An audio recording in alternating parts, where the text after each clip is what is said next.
recording. So we were talking about the fact that, as I said, the energetics of reactions differ from traditional perspectives. The energy profile diagram on the top usually shows us a type of chemical reaction with just one transition state, and that's where we talk about bond breaking and bond making and stuff like that, bond formation, bond breakage, right, to form the product specifically. But in some cases, reactions tend to actually form different types of intermediates and take place throughout multiple steps. All right, that was the last thing that we were talking about. So when these reactions take place in multiple steps, and I think the analogy I used was using Hess's law, right? So in this case, let's say that in order for A, reactant A to become product C, it needs to become B first, right? So it's gonna have one reaction here, then a second reaction here, right? And that first reaction, that first step, right? So it's gonna have step one, step two. That first step is our rate determining step. And what do we remember about the rate determining step?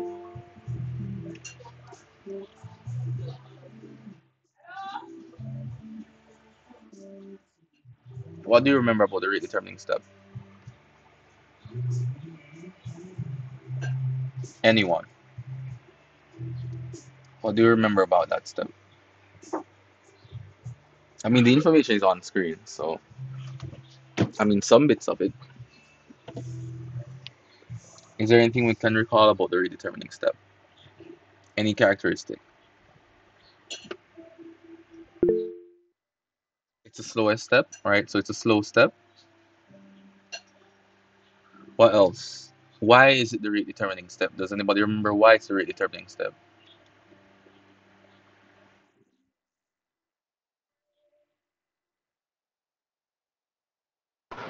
Because it determines the rate of the reaction. All right. How? Okay. I wouldn't say how, but okay. It determines the rate of reaction. Not necessarily. It's not the rate determining step because it determines the rate of the reaction. It's the rate determining step because we use this step to determine the rate of reaction. If you get what I'm saying. So remember that we spoke about the fact that step one would have a rate constant 1. Step 2 would have a rate constant 2, right?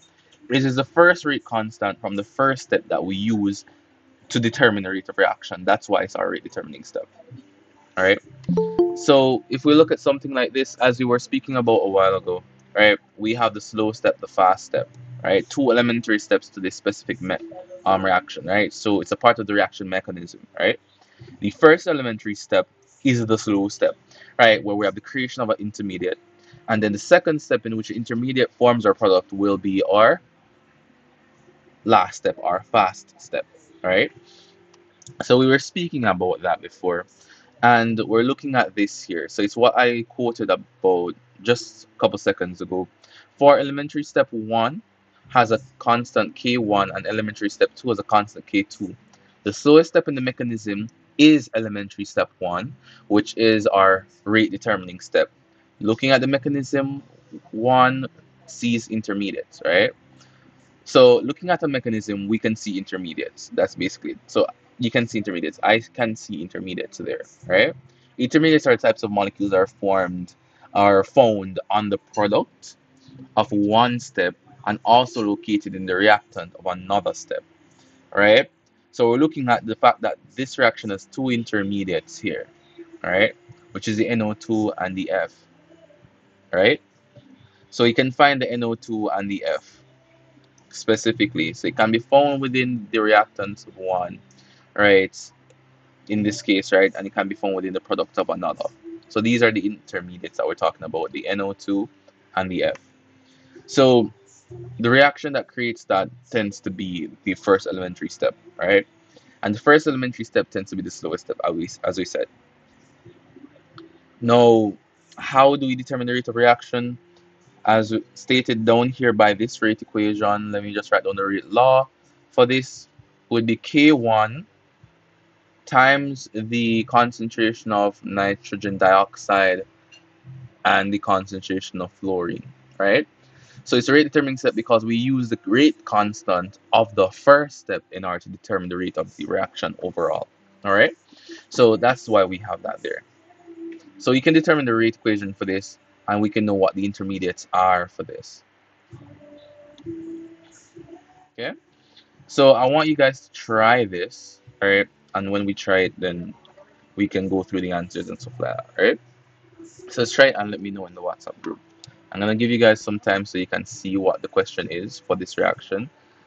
What do you think are our intermediates for this reaction?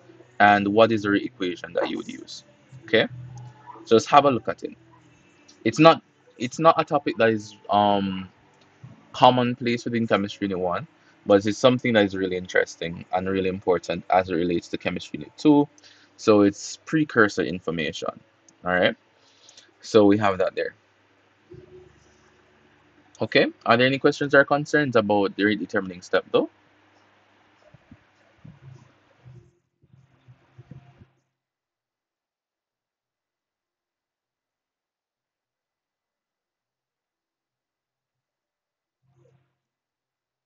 All right, I'm not seeing anything. I'm not hearing any questions. Seems like everything is fine.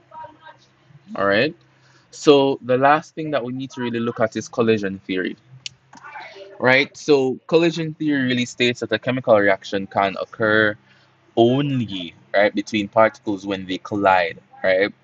So a reaction will only occur when the particles collide. But there are a few more characteristics that we need to take into consideration, right? The collisions have to be effective, right? It's important to understand the exact nature of effective collision since this determines whether particles will react with each other to form new products, right? So there are multiple things that we can look at. So two particles must collide, right? So that's a must. It must collide. Let me just add the arrows there. Right? They must collide at the correct velocity with the correct kinetics, right? So it has to have enough energy, right? So they have to collide with enough energy.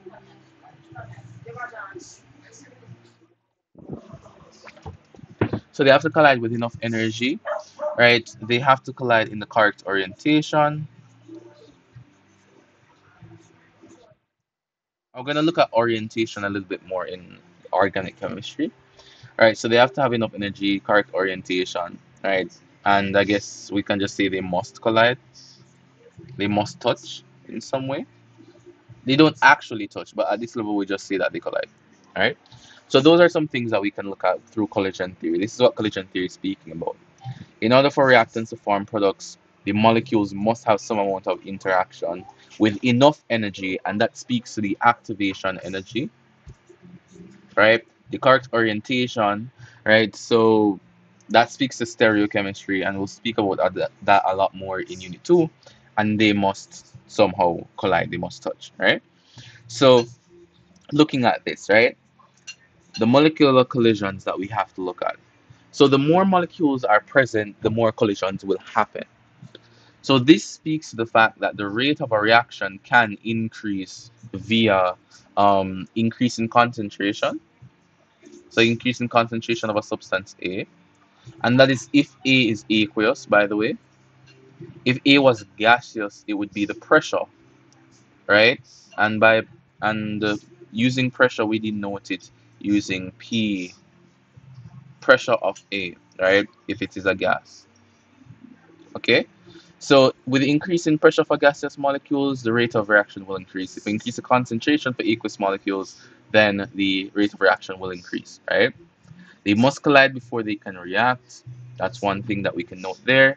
To effectively initiate a reaction, collisions must be sufficiently energetic, right? Meaning that they must have enough kinetic energy to bring about bond disruption, right? And this speaks to the activation energy of a system,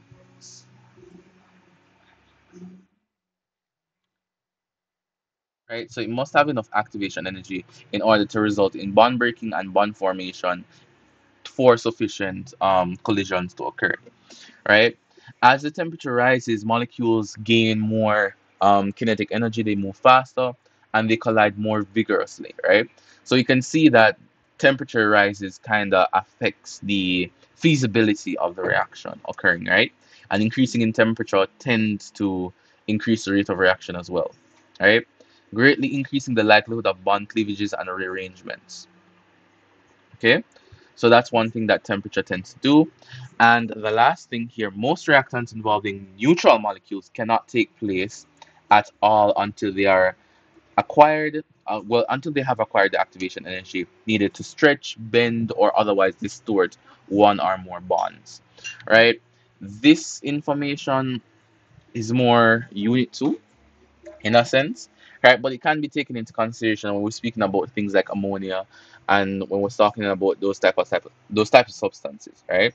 So depending on the temperature, depending on the amount of energy, depending on the media, right? Because some things react in basic, well, in alkaline media, some react in acidic media that can affect the stereochemistry of the molecule and that can result in different orientations, right?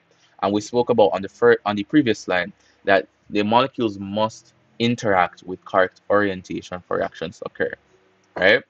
And let me just give a brief example of what I mean by that. We looked at bonds already. We looked at beryllium trihydride before, right? And we looked at the fact that ammonia can react with aluminum, well, with boron, rather. I think I said it wrong. So boron trihydride. Ammonia can react with that in a dative covalent bond, right?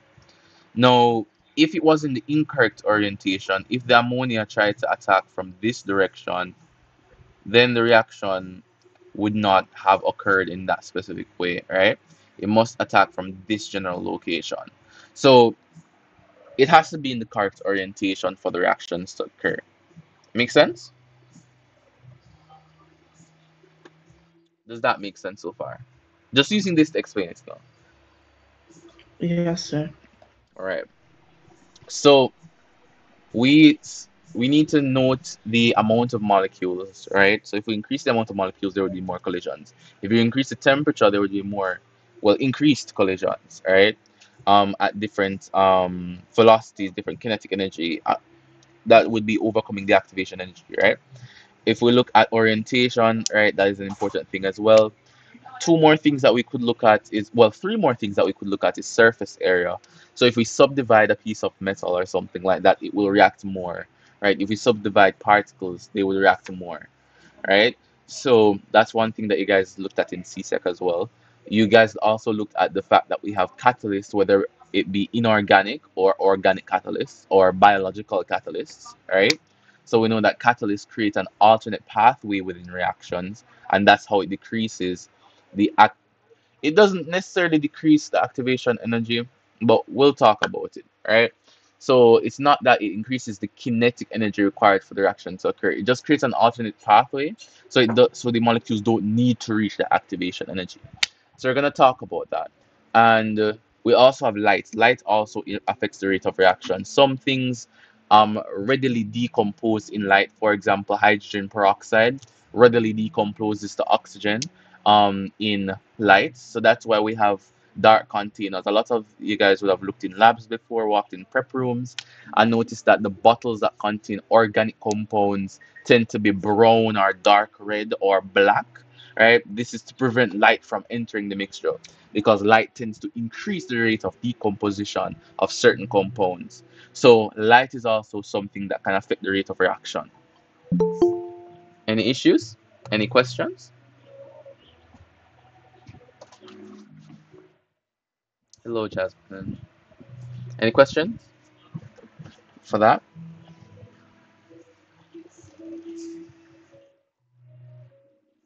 All right. So if everybody's good so far, just drop a one in the chat, and we'll be able to move on swiftly.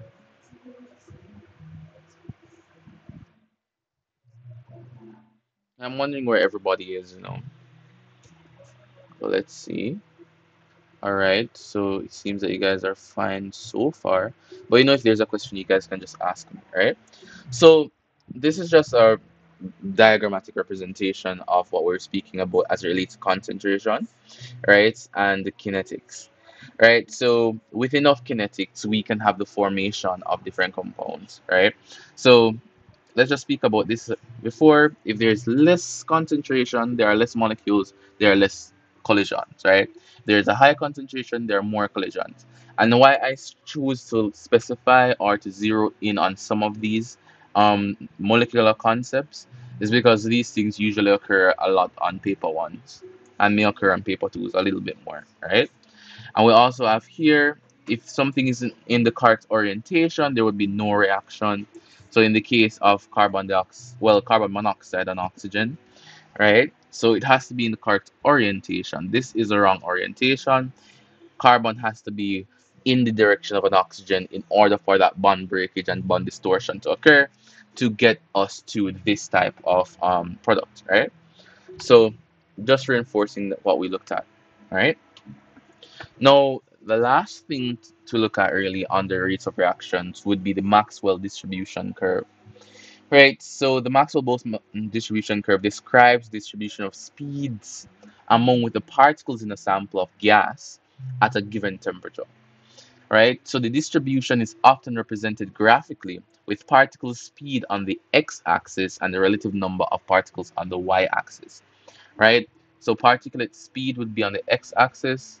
Right, we're not going to be looking at it in concept or in the context, right, of particulate speed really, but we're gonna be looking at it in the way that Cape wants us to look at it. But let's just have a look at this first, particles, right? So we're basically saying that it shows us the distribution of molecules that can react, right? Of particles that are free to react or that have sufficient energy, or the mean amount of particles within our substance or within a mixture that can react, right? So it tends to have something that looks like this, right? Where you would have a specific activation energy EA, right? So let's have a look at it like this: number of molecules and speed, and the gradient under the curve would be the number of molecules that can react, right? So we have something like that. So the number of molecules within the solution, with number of molecules within the mixture, right, is located under that curve. So I don't think, yeah, you guys are not it's not necessary for you guys to do all of that and find the gradient on the curve and stuff like that. It's just to understand what we mean by the Maxwell distribution curve, right? So we're gonna have a look at this in the context of Cape Chemistry Unit 1, right? It's really, really simple. So let's look at these things that we need to look at. How do we interpret the Maxwell distribution curve, right? In order to interpret it, there are literally five things that we need to understand, right? The area under the curve, as I stated before, it shows us the number of particles present, right? That's the area under the curve. The activation energy is usually a dotted or a straight line used to represent itself, right? So a dotted or a straight line used to represent the activation energy, right? The shaded area, right, or the shaded region to the right of the activation energy line. So let me just create a small curve here. Let's say that activation energy is here. A shaded area to the right of that line, right, speaks to the amount of particles that have sufficient energy, right, or more than the activation energy. Okay. The median, right, our most common particle energy is the peak of the curve. So if we look at the peak of the curve up here, this would be what we call the median, right? And then the mean particle energy now, this would be the line to the right of the peak, right? Which shows the mean particle energy, right? So the line to the right of the peak, right?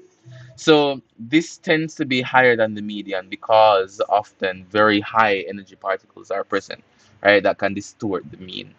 But for this specifically, we won't go too in depth in understanding mean particle energy, but we'll look at the mean for, which is generally number of particles present, which is the area under the curve, the activation energy, which is denoted rather by a dotted line or a straight line, shaded region specifically, which shows the amount of particles that have sufficient energy for reaction, and the median, which is the peak on the curve.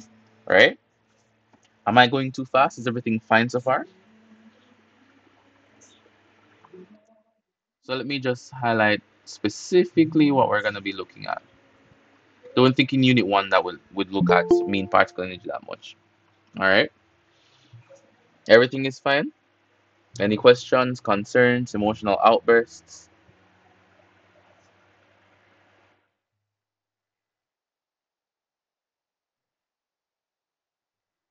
Jamelia, Casey, Shanique, everything is fine.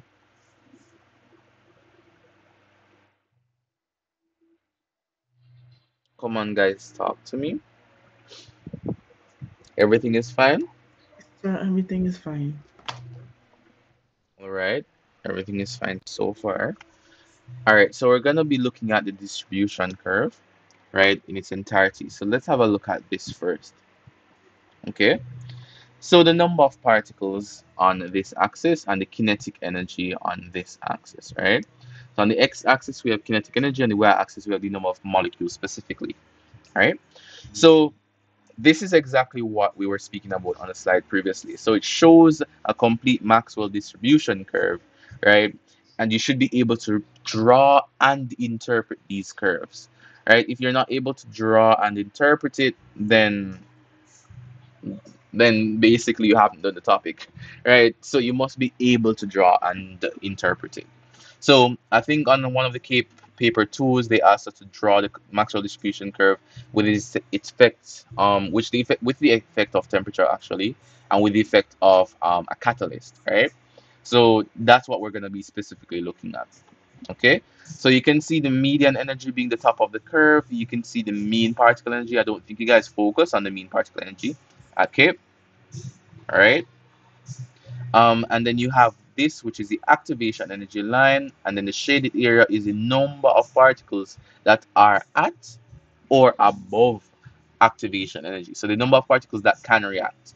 So that means that everything else outside of the red shaded region here are particles that exist within the mixture that have not reached complete activation energy as yet. So they are unreacted molecules, right? And molecules that don't have the kinetic energy to react. Okay? So let's look at this, right? Enzymes exist, right? That's one thing that affects the curve. So with the presence of enzymes within biological systems, they can affect the activation energy. And we're going to be looking at how enzymes as well as other types of catalysts, right, affect the Boltzmann distribution curve, right? So we're going to be looking at that first, right? Well, let's look at that first. So we know what the enzymes tend to do. We know what catalyst tends to do. We always say plainly that it does lower the activation energy in a sense, right? It doesn't technically lower the activation energy, right? And we can speak about that a little bit more. But with a catalyst, right? For example, anything like catalyst or sulfuric acid is a common one, right? Lead, aluminum, well, lead is a common one. Aluminum can be a common one. Nickel is a common one. We have multiple different types of catalysts, right? With the effect of, oh, I realize that there is an issue with the slide here. It should say catalyst. My bad. All right. So let's look at this diagram, right? So let's use the ideology or the understanding that the activation energy is decreased, right? When you add a catalyst. Looking at the Boltzmann distribution curve that you guys can see here, right? It starts off like this. It's the same thing, right? When there is no enzyme, let's say that the activation energy here is just activation energy 1, right? So if there are no enzymes added, if there are no catalysts added, then the shaded region, the original shaded region, would be the region of particles or the amount of particles, right, that can achieve activation energy. Now, when we add a catalyst or enzyme or anything like that, we actually decrease the activation energy, and we can see that the line that denotes activation energy shifts to the left, right? Including more particles. Sir, Go ahead. I'm not seeing anything on the screen. You can't see anything? No, like you're not sharing it. I'm not sure. Okay. Your screen isn't being shared. Oh my. All right. Give me a moment. Let me know if you can see the screen. Now, can you see it now? Yes, sir. All right, lovely. All right, so what we're looking at is this. So if we have a Maxwell distribution curve, right, we have the number of particles like this. All right, just let's say it looks like that. And we have an original activation energy. So we know that all reactions have their own activation energy, right? So let's say that this is the first activation energy. All of this shaded region here is the amount of particles that can achieve the reaction, right? That are at or above this activation energy here. When we add a catalyst, right, whether or not it's inorganic, organic, or biological, right, it tends to shift that line to the left. So let's say that we have a new activation energy, EA2, and now it encompasses not only all the particles that originally had enough energy, but it now allows for way more particles to actually take place in a reaction. Does that make sense? What we're doing is decreasing the energy requirement, allowing more particles to really participate. So let's look at this. Let me just write EK. This is in the kinetic energy, right? And then we have N, the number of particles, right? So we have that there. Does that make sense, guys?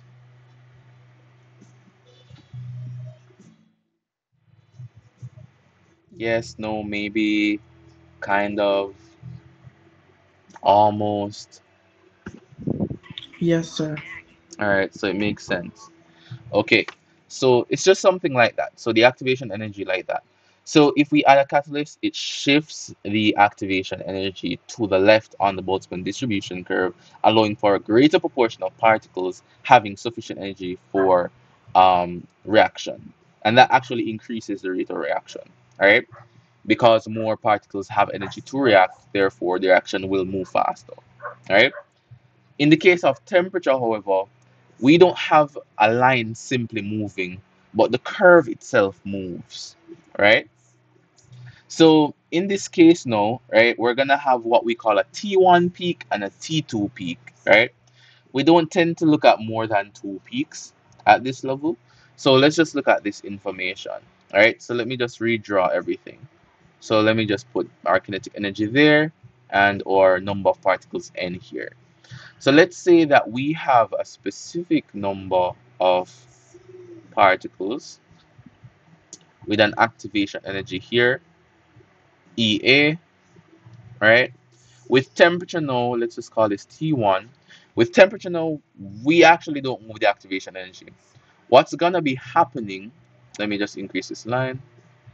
What's going to be happening is that as you increase the temperature, you increase the kinetic energy of the particles, allowing for more and more particles to actually reach that activation energy.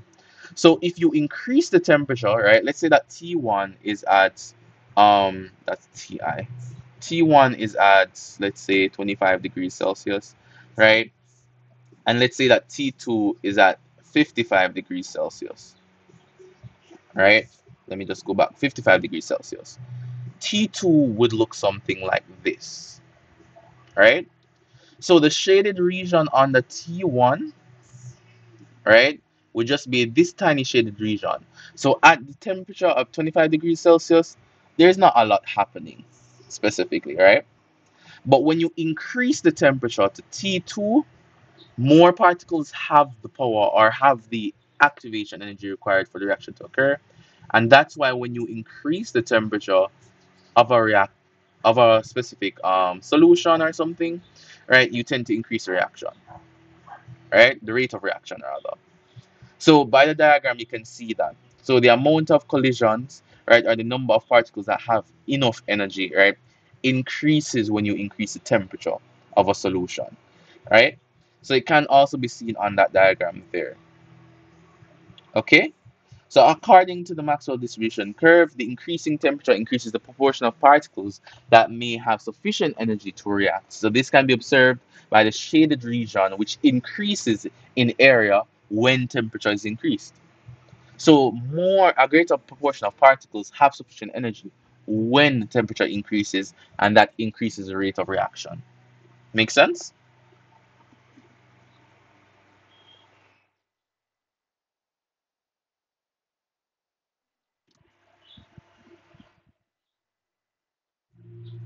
Are there any questions? Just drop a one in the chat if everything is fine.